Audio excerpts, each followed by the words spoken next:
Los hemos visto siempre, los zarrones de Almazán, de Borovia, las móndidas en Tierras Altas, los Felipe IV en el Moncayo, los danzantes de San Leonardo. Nuestros personajes llevan trajes únicos, inconfundibles. Es su identidad, nuestra identidad. Y nosotros también vestimos. No siempre lo hemos hecho como lo hacemos ahora. El vestir soriano ha evolucionado y mucho en los últimos años. Las chaquetas, chalecos y calzones de nuestros abuelos no encajan en el ritmo del siglo XXI.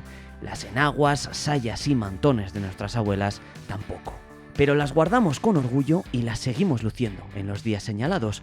Ofrendas, pinochada, domingo de calderas, conforman nuestra historia, cultura, tradición, son nuestra identidad, la de nuestros mayores y sobre todo la de los que ya no están. Hoy paseamos a través del tiempo, a través de la evolución del vestir soriano durante los últimos 200 años, porque en Soria sabemos vestir de propio.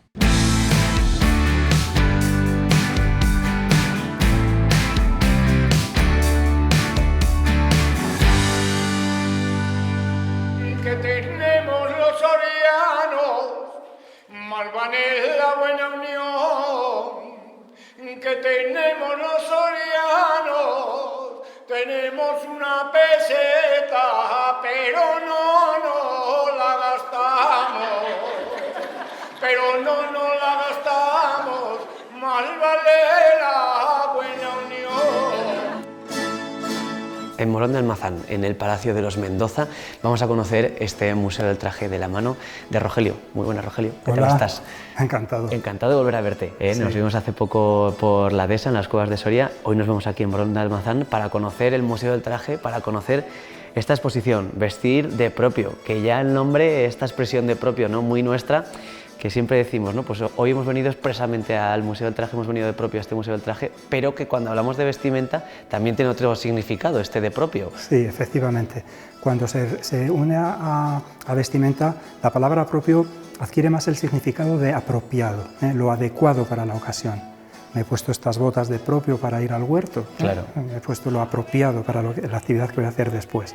Bueno, pues como este montaje es un gran escaparate de la vestimenta tradicional soriana, ropas del siglo XIX, algunas todavía en uso a principios del siglo XX, ropas traídas por la gente de la provincia, seguimos recibiendo fondos, pues se ha querido mostrar este gran escaparate que sin duda daría la opción de vestir para cualquier ocasión. Por eso el título más adecuado se consideró este. Una expresión, por supuesto, cada vez más en desuso, pero que todavía no suena raro en nuestra provincia. Tampoco en Aragón, por supuesto. La gente que viene de Zaragoza pues lo encuentra completamente normal, pero sin embargo en otros lugares, o gente que viene de otros lugares, es una expresión extraña y que, curiosamente, los que mejor han entendido su significado han sido los andaluces. Fijaos, los que más lejos de España, pues ellos usan mucho la expresión de vas propio, vienes a la fiesta, vas propio, vienes propio. Claro.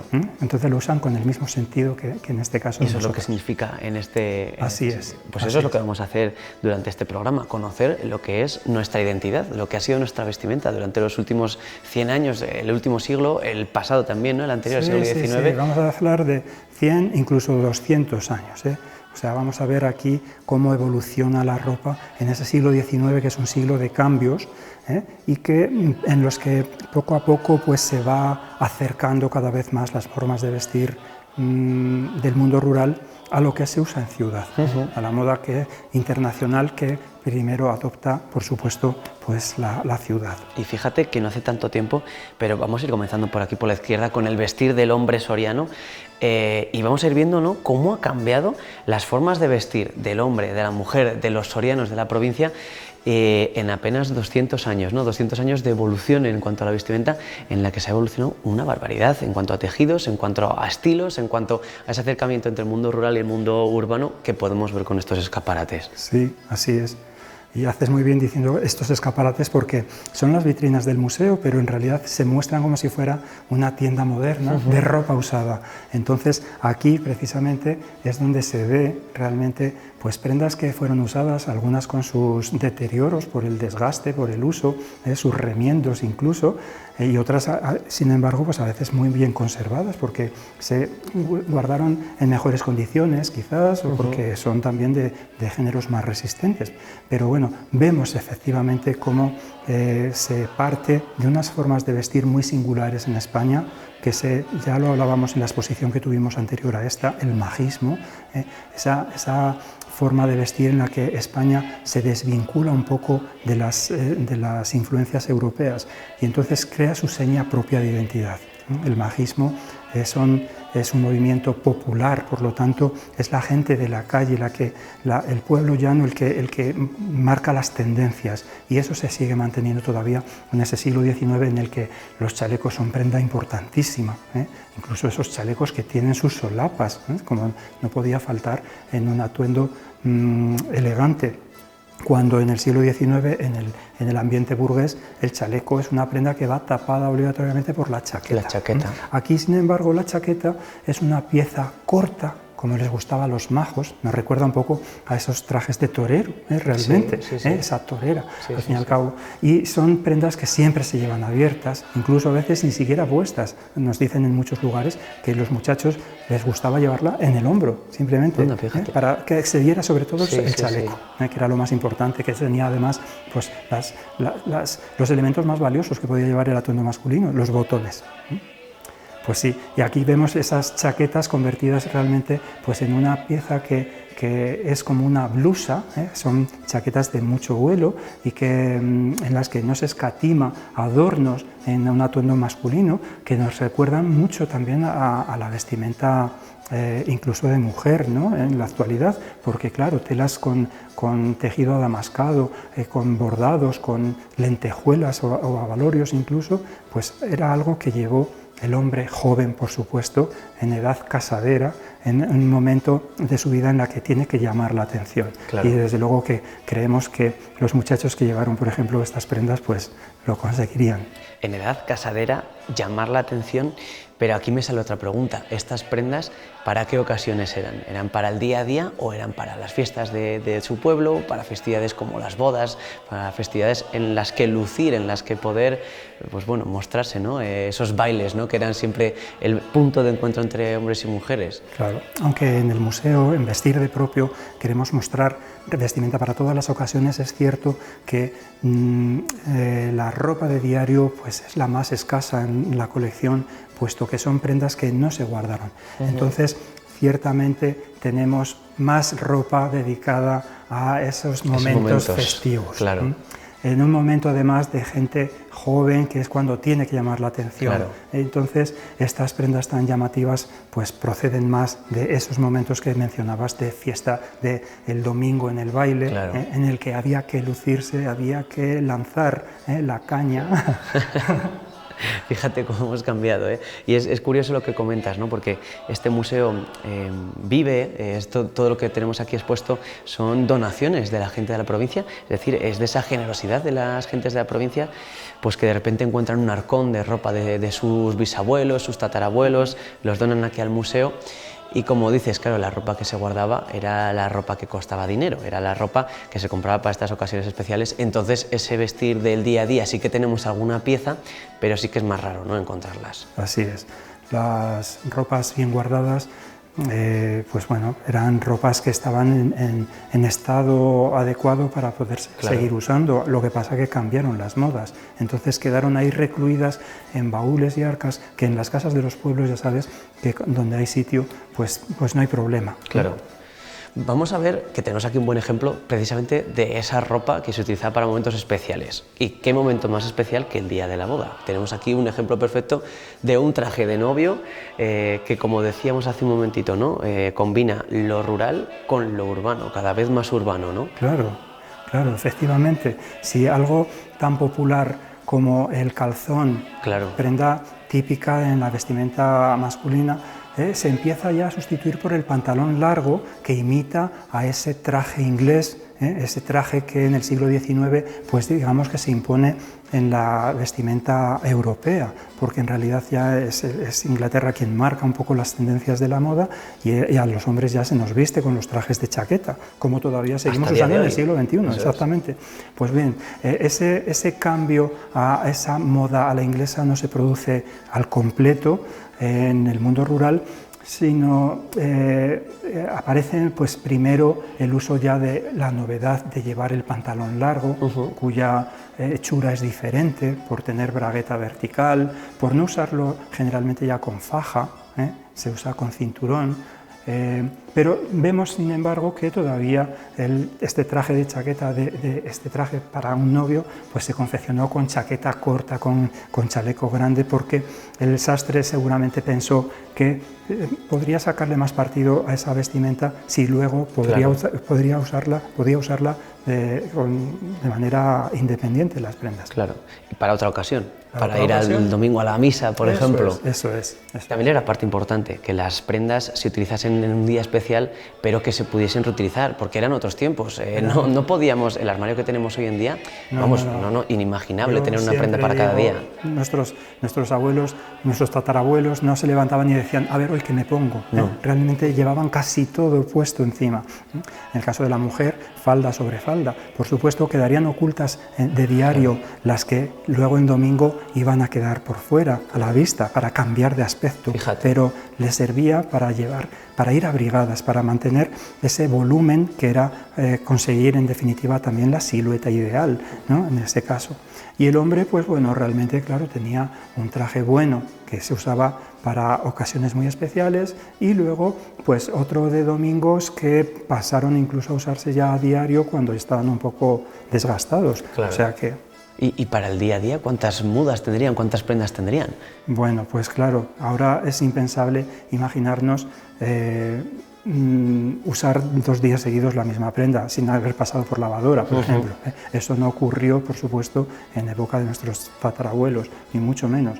Y sobre todo que ellos fueron muy cuidadosos, sobre todo sabían que las prendas iban a ser parte de su herencia, parte importante, porque piensa que las prendas son la fachada de la persona, es como muestra unas personas de una familia su poder, o sea, su economía, su cultura, etc. Entonces, las prendas siempre se consideraron dignas de dejarse en herencia. Fíjate. Y por eso había que usarlas con mucho cuidado para que estuvieran en uso para quien luego las heredara.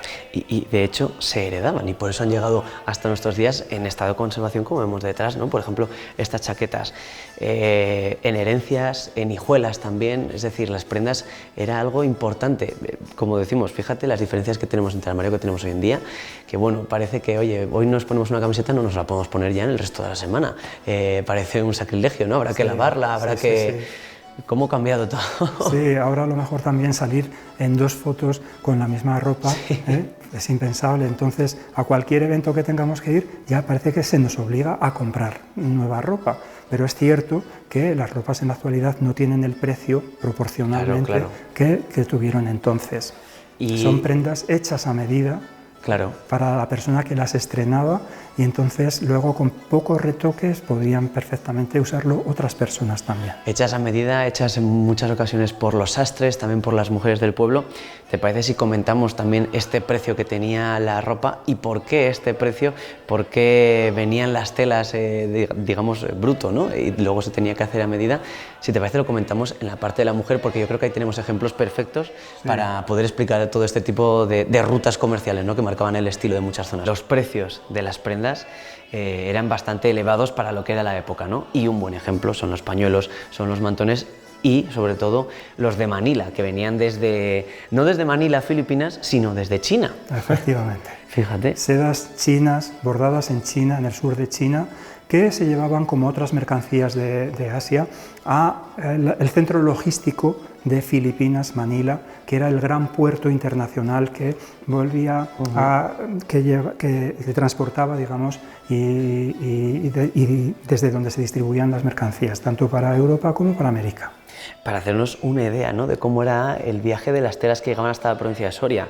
En el caso de estas prendas de los mantones de Manila, de China a Manila, Filipinas, de Filipinas hasta las colonias en América, de las colonias en América, esta era, claro, una de las rutas, cruzar el Pacífico. Cruzar el Pacífico y por lo tanto luego atravesar por tierra hasta Veracruz. Claro, de Acapulco a Veracruz para que volver a coger ya el barco para poder destinarlo a España, al puerto de Cádiz. Al puerto de Cádiz, y desde el puerto de Cádiz las rutas comerciales que tendríamos por la provincia, pues los mercaderes, ¿no?, que llegasen hasta la provincia de Soria. Así es. Por eso, por ejemplo, en productos como los mantones, pues vemos perfectamente cómo algunas prendas son adquiridas pues en la zona de Madrid y tienen pues el mismo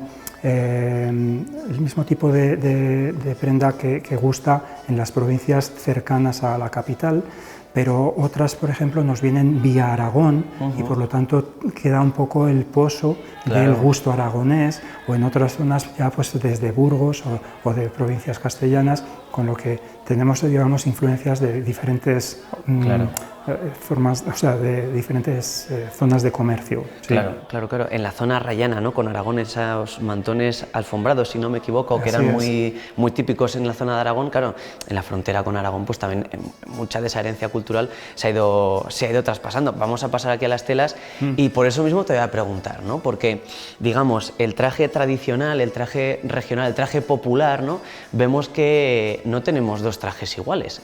Lo que va llegando a la provincia no siempre son dos trajes iguales, sino que cambia muchas veces, no sé si de forma aleatoria, precisamente por esto, por estas rutas comerciales, por las telas que iban llegando a un pueblo o a otro.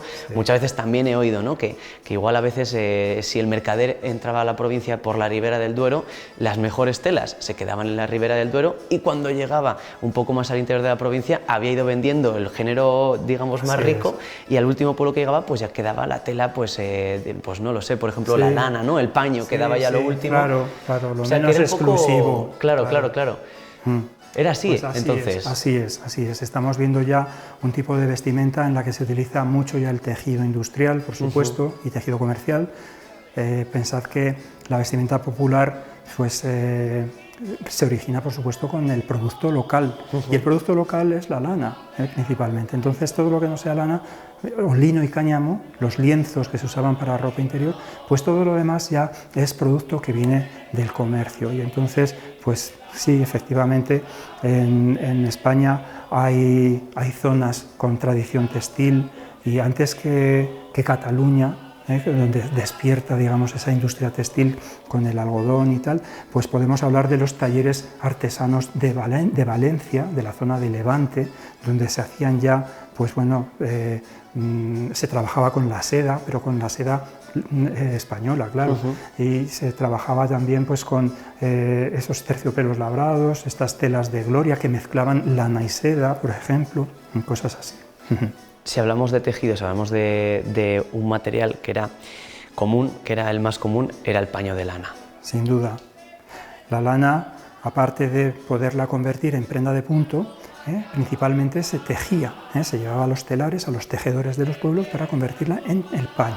Y el paño, desde luego, es el producto más utilizado, sobre todo porque es el producto más aislante. Es el mejor protector. Tiene un inconveniente, pica sobre la piel. Por eso, generalmente, la primera capa que se ponía una persona sobre la piel no sería de lana, sería de lienzo, lino o cáñamo. Posteriormente ya pues con algodón. Pero la lana es el mejor aislante. Y cuando hablamos de aislante, decimos que protege tanto del frío en invierno como del calor en verano. Por eso realmente la ropa de nuestros antepasados no fue tan diferente en invierno y en verano.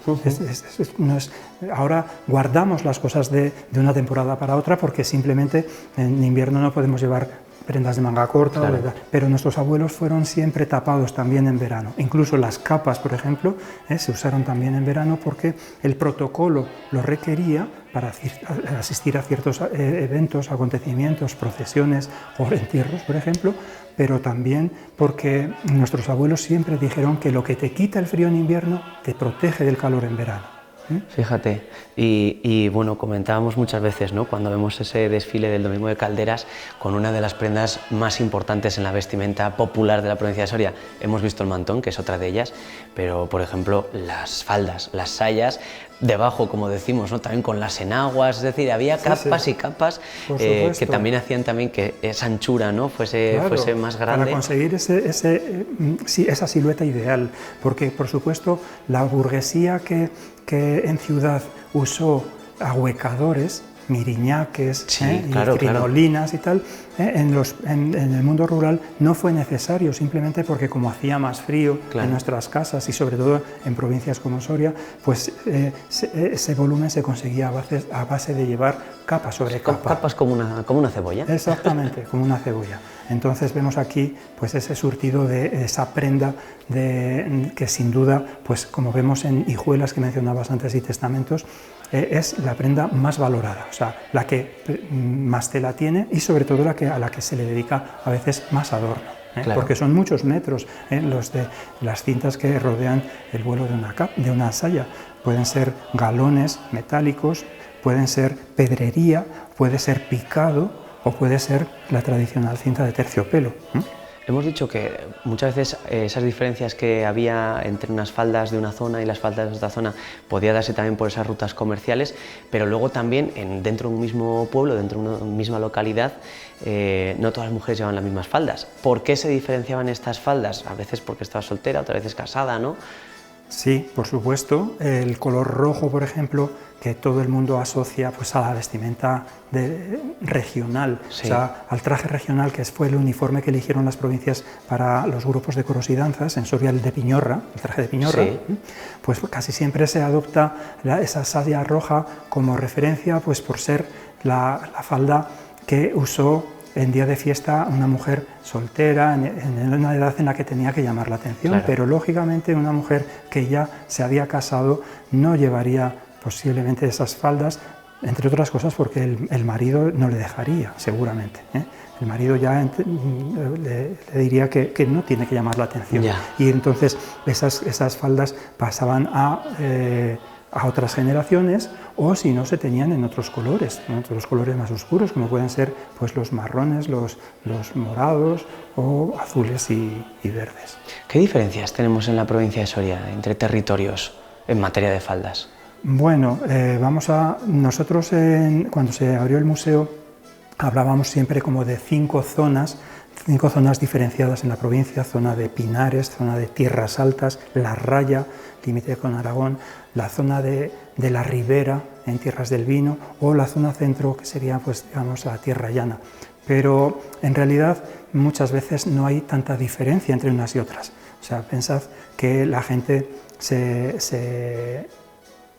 entonces que no había tiendas de ropa. Lo que hacían era, me gusta cómo va una persona, voy a tratar de imitar lo que lleva, y entonces me encargaré de confeccionarme algo parecido o encargárselo al sastre, claro, de mi pueblo, para ir vestido pues como lo llevan estas. Entonces sí que es cierto pues que en la zona de Pinares, la zona de la Ribera, vemos las ropas más lujosas, ¿no? Porque fueron zonas en donde la economía fue como más boyante. Pudieron dedicar más presupuesto a su aspecto, a su vestimenta. En otros lugares, o quizás otros gremios, por ejemplo, no pudieron tener pues tanta riqueza en la vestimenta. Eso es evidente. O sea, el presupuesto que puedas dedicar, básicamente la vestimenta tenía que cubrir el tapar y abrigar, pero luego ya pues podías adornar.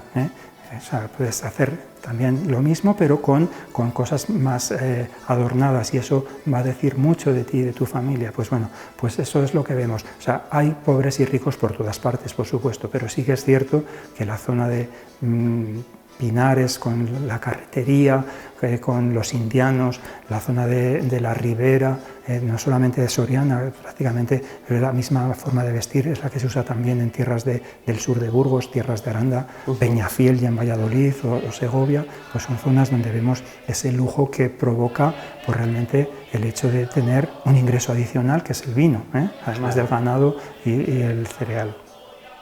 Sí, porque te preguntaba esto porque a veces Precisamente nos comemos mucho la cabeza pensando en y qué factores habrán influido para que en esta zona se vista de esta manera y qué factores habrán influido para que en esta otra se vista de esta otra manera. Y muchas veces era tan sencillo como eso, ¿no? Como las rutas que seguían los mercaderes o como la economía. Pues en una zona tienen un producto que se vende a un mayor precio, en otra zona tienen otro producto que se vende a menor precio, y eso pues simplemente pues, las familias tenían menos poder adquisitivo, podían comprarse paños de más valor o de menos valor, o sedas de mayor valor o de menor valor. O sea que muchas veces la historia parece muy complicada, pero otras veces es realmente sencilla, ¿no? Y luego tenemos que pensar también eso, que la gente, pues igual que ahora viajamos, pues también lo hicieron nuestros tatarabuelos, claro. Aunque fuera simplemente para ir a la feria de Burgos para comprar unos bueyes para luego labrar, pero bueno, seguro que ese muchacho que iba a Burgos con su padre luego le traería algo de Burgos a su novia. Claro. Lo mismo que también el padre, si había conseguido comprar los bueyes a buen precio, pues a lo mejor traerle un mantón a la mujer, para que tuviera además ese recuerdo de haber estado en Burgos. Zonas donde a lo mejor la orfebrería no es muy habitual, pues bueno, no quiere decir que, sin embargo, no se usen las joyas, claro. Simplemente se traen de otros lugares. Pues lo mismo pasa con otros géneros. Y la gente además los conocía. ¿Hay producto local, paño local? Sí, pero bien se sabía que esta falda está hecha con paño de Segovia, que es más fino, que aquella que viene serigrafiado viene de Brihuega, en Guadalajara, o que yo qué sé, o que hay también paño fino de Béjar, etc. Entonces esto era una manera también de lucir. Es como ahora pues llevar una camiseta con un cocodrilo aquí o sin nada, O sea, dices, sí, es una camiseta, bueno, camisetas y camisetas. Bueno, hemos hablado de la parte de abajo, ¿no? De la parte bajera del vestir de la mujer. Tenemos también la parte de arriba, estos górgoros, estos cruzados.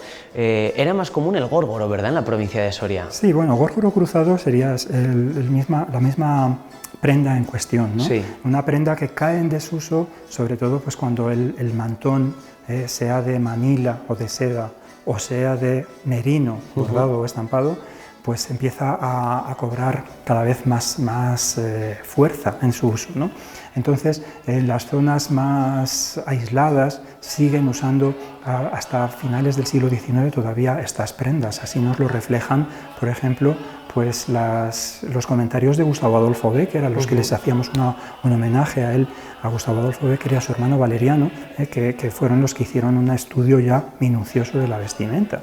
Entonces, bueno, 50 años después nos visitó Sorolla precisamente para pintar estos tipos sorianos que adornan la Hispanic Society de Nueva York, o sea, a principios del siglo XX. Pues bien, pues son pequeñas reminiscencias que quedan de lo más arcaico en la vestimenta. Y entonces, claro, cuando la gente viene a ver esta prenda que comúnmente se denomina dengue en otros lugares, pues nos dicen, uy, pero esto no es soriano, esto será de Galicia o de Asturias. Sí. Bueno, evidentemente en Galicia y Asturias se mantuvo también hasta principios del siglo XX y por eso incluso formó parte del traje regional asturiano de las provincias gallegas. Sin embargo, en Soria ya lo habitual era taparse con un mantón porque es mucho más elegante, ¿no?, si luce estampados o bordados. Claro. Entonces, aquí vemos todavía prendas que son, pues eso, más arcaicas y otras que ya se acercan bastante a la moda moderna. Y la figura encargada de hacer que, bueno, pues que ese vestir tradicional se fuese juntando también con esas vanguardias que venían desde el exterior del país, con esa modernidad, ¿no?, que iba habiendo en la moda, era la figura del sastre. ¿Te parece si subimos al piso de arriba? Sí. Porque el piso de arriba está dedicado a esa figura, a ese oficio, al de la sastrería, que era el encargado de dar forma a todo lo que estamos viendo. Vamos para arriba y me cuentas sobre los sastres.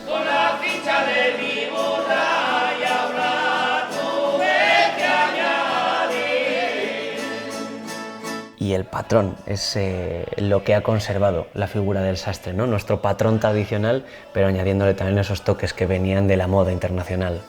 Sí, los sastres realmente fueron personas que conocieron muy bien la anatomía, pues confeccionar prendas es un trabajo arquitectónico sin duda, para adaptar un tejido que son 2 dimensiones en algo que tiene volumen.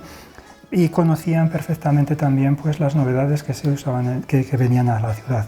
Y siempre dejaron su impronta. Una prenda elaborada por el sastre o confeccionada por él siempre es una prenda como mejor acabada y con detalles que daban ya un aspecto como de prenda hecha por especialistas. Las mujeres sabían coser, por supuesto. Desde luego. Las mujeres sabían coser, muchas de ellas no sabían patronar, por eso el sastre también ayudó a esas personas. A veces se concertaba con el sastre solamente el servicio de dibujar los patrones en la tela, sacar el máximo partido de la tela. Y cuando hablamos del sastre, hablamos de un oficio que hoy en día está prácticamente desaparecido en una provincia como la de Soria. Quedan poquitos sastres, pero que hasta hace 100 años, ¿cuántos sastres podíamos tener en esta provincia? Bueno, no sabría decirte, pero sí que es cierto que pueblos muy pequeños tuvieron sastre, y en los pueblos más grandes hubo varios sastres. Claro. Eso sí, muchos sastres tenían una clientela pues muy reducida y por eso también hicieron su trabajo de manera ambulante. Un sastre de un pueblo, cuando más o menos tenía épocas de más tranquilidad, lo que hacía pues era desplazarse con su caballería pues a los pueblos más cercanos pues para hacer los encargos, y dependía de cuántos encargos le surgieran, se quedaba más tiempo en ese pueblo o menos, y luego ya pues acababa nuevamente en el suyo, incorporando pues a lo mejor las novedades que iba aprendiendo de otros lugares, claro. Y fíjate, me ha parecido muy curioso esa frase, ¿no? Es un arquitecto, porque convierte una tela plana, una tela en 2D, en un calzón, como tenemos aquí. Y aquí vemos también cómo era ese trabajo del sastre, ¿no? Con pruebas, con ajustar medidas, ¿no? Con unas telas de menor valor. Y vemos ahí perfectamente dibujado en la tela pues lo que son esos patrones, ¿no? Sí, de cómo cortar la tela. Las piezas que conforman la prenda en definitiva. Y las piezas que tienen unas formas muy estudiadas, pues para que permitan cierta flexibilidad a la hora del uso, para que resaltar también pues muchas veces lo que se quiere resaltar, ¿no? En muchas prendas pues vemos, por ejemplo, que hay zonas del cuerpo que no tenían un interés concreto, como por ejemplo puede ocurrir ahora, ¿no? Donde no se entiende una silueta femenina sin realzar el busto, por ejemplo, y sin embargo pues nuestras tatarabuelas llevaron el pecho aplastado prácticamente, porque no consideraron que fuera bello, simplemente que era necesario. Esta exposición, Vestir de propio, lo que hemos estado viendo, como hemos dicho, es un trozo de nuestra identidad, porque la vestimenta era parte de la identidad de los sorianos. Si era parte de nuestros antepasados, es, por tanto, parte de nuestra propia identidad. Es importante acercarse a Morón, es importante conocer cómo vestían las gentes que habitaron nuestros pueblos hasta hace no tanto tiempo. Y también te quería preguntar, relacionado con esto, por la labor de divulgación y sobre todo de investigación, ¿no? Porque supongo que es una labor complicada en la que al final tenemos que ir por los diferentes pueblos, buscando a gente que nos done los trajes, investigando luego cómo son esos trajes, de dónde han venido, cuál es su procedencia, para qué tipo de eventos se han utilizado. No es una ciencia exacta, ¿no? Que digamos. No, claro. Piensa que es la Diputación quien ha realizado todo ese trabajo de campo. El trabajo más duro ocurrió antes de que se abriera el museo, cuando se hablaba de un futuro museo, pero claro, la gente al no ver el museo en sí, pues bueno, pues era un poco reacia a abrir sus casas, y mucho más a abrir sus arcas y baúles. Entonces, a raíz ya de que el museo haya expuesto un primer montaje, es cuando ya mucha gente se ha animado a seguir aportando prendas y tal. Y desde luego pues el trabajo se complica cada vez que muere una persona en un pueblo. Claro. Nuestros mayores son realmente las personas que más vínculo han tenido con estas prendas. No las llevaron ellos, las llevaron sus a veces padres, pero otras veces abuelos, por lo que también muchas veces la información puede venir un poco tergiversada, ¿no? Y el sentimentalismo, etcétera. Pero bueno, poco a poco, el trabajo de los indumentaristas pues realmente consiste en eso, como en el de un arqueólogo, ¿no? Consiste en tratar de averiguar y de al final pues sacar unas conclusiones. El museo, precisamente cuando hablas de investigación, publica cada año o con cada exposición un catálogo que no solamente contiene las fotografías de lo que se expone, sino también una información que de ella se deduce. Y cada año también se producen en el museo pues esos seminarios, la palabra vestida o la palabra cantada, que dedicadas a indumentaria o a folclore, a canciones, a danzas, etcétera, pues la gente de otros lugares pone en común, y entonces de esas puestas en común se pueden sacar también otras conclusiones. Por eso la labor de un museo no es solamente coleccionar y mostrar, sino también conservar y sobre todo pues investigar, porque como decías, se trata al fin y al cabo de nuestra historia, nuestras costumbres, nuestra economía. E incluso pues vemos la fachada de cómo vestían algunos gremios, con lo que incluso reflejan también a qué se dedicaron nuestros antepasados. Y qué importante, ¿no?, es recoger esta historia que no queda escrita en los libros de historia, sino que es popular, que es cultura oral, cultura, bueno, pues de lo que ha sido nuestra provincia y lo que tenemos que seguir sabiendo, ¿no? Lo que tenemos que seguir sabiendo de dónde venimos. Oye, Rogelio, me ha encantado el Museo del Traje, la verdad. Siempre se aprende algo con estos paseos, pero yo creo que en este en concreto, además de esa vestimenta, hemos aprendido mucho de cómo hemos sido los sorianos, así que oye, me queda agradecértelo pues nada, y decirte que yo creo que eres la primera persona que repite en un paseo, así que oye, también ha sido un placer que seas tú, Rogelio. Bueno. Oye, súper bonito el Museo del Traje, lo tienen aquí en Morón de Almazán, en este Palacio de los Mendoza, así que, oye, se pueden pasar por la Plaza de Morón y darle una visita al museo y de paso aprender un poquito de lo que es nuestra provincia. Hoy nos hemos venido a conocer este cachito de nuestra historia, este Museo del Traje en Morón de Almazán, enmarcado en este conjunto renacentista que tiene la localidad, con el nuevo Yaris híbrido de 130 caballos. Lo tienen disponible en Futura Motor desde 22.000 euros, con disponibilidad inmediata y además con los 4 primeros años de mantenimiento gratuito.